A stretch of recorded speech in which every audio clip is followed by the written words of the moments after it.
Hello students, in previous video we discussed important causes of First War of Independence 1857. Now I am going to tell you about military causes. Under this heading, low salary and poor prospects of promotion. The Indian soldiers were unhappy because of their low salary and no promotion was there. All the high ranks in the army were reserved for the British only. The native sepoys could not rise above the rank of Risaldar or Subedar. Next is disproportion between Indian and British troops. Indian soldiers were more than the British soldiers. The next point is Indian soldiers were ill-treated by the British officers. The officers treated them like servants. They were poorly paid, ill-fed, badly housed. They showed disregard for the sentiments of the sepoys. Next is General Service Enlistment Act 1856. This act provided that all the recruits of the Bengal army should be ready for the service everywhere, within or outside India. This act caused great alarm in the minds of the soldiers. Now the next cause is immediate cause. In this cause, the introduction of Enfield rifles. It was a rumor that the cartridges to be used for the Enfield rifle were greased with the fat of cows and pigs. As we know, the cow is a sacred for Hindus and the Muslim consider pig as unclean. Now,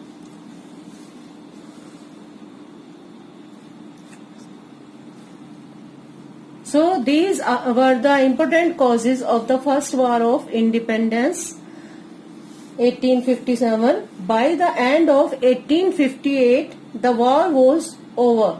Now I am going to tell you what were the causes of our failure. Number 1, not all India revolt.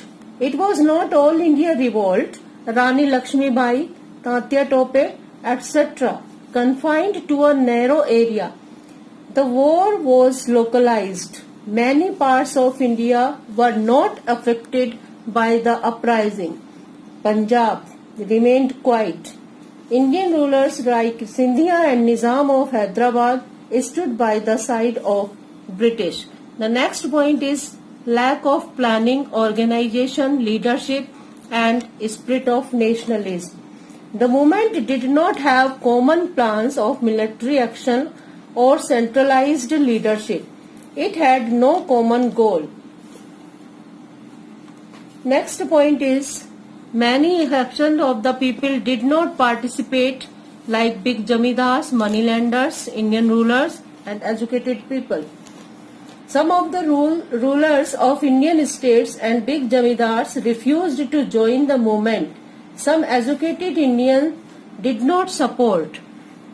Next point is superior resources of the British. The British Empire had far superior resources in terms of men, money and materials than the Indians. They could easily exchange information and pour men and material into places where they were needed.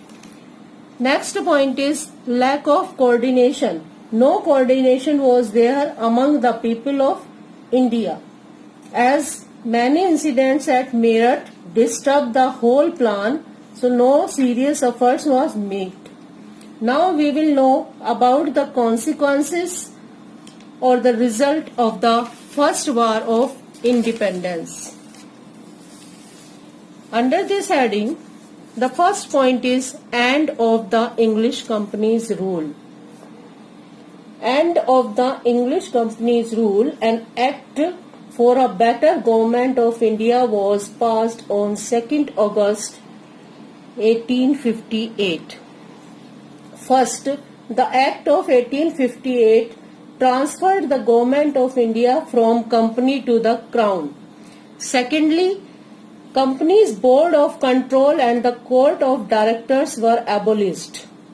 Thirdly, the Secretary of State was to be assisted by the India Council consisting of 15 members.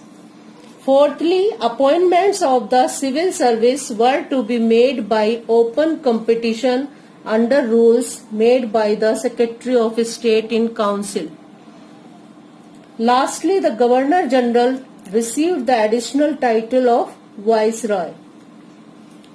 Queen's proclamation incorporating these changes was made public at Allahabad on 1st November 1858 by Lord Canning, as he was the first Viceroy and Governor General of India and of Mughal dynasty. With the death of Bahadur Shah, the Mughal dynasty came to an end. British introduced a policy of divide and rule. After 1858, the British continued their policy of divide and rule by turning princes against people, province against province, caste against caste, and above all, Hindus against Muslims. They encouraged hatred and ill feeling among the Hindus and the Muslims so that they could not challenge the British Empire in India. Next point is the army. Indian army was reorganized. After 1858, the strength of the European troops in India was increased and the number of Indian troops was reduced. Next is rise of nationalism.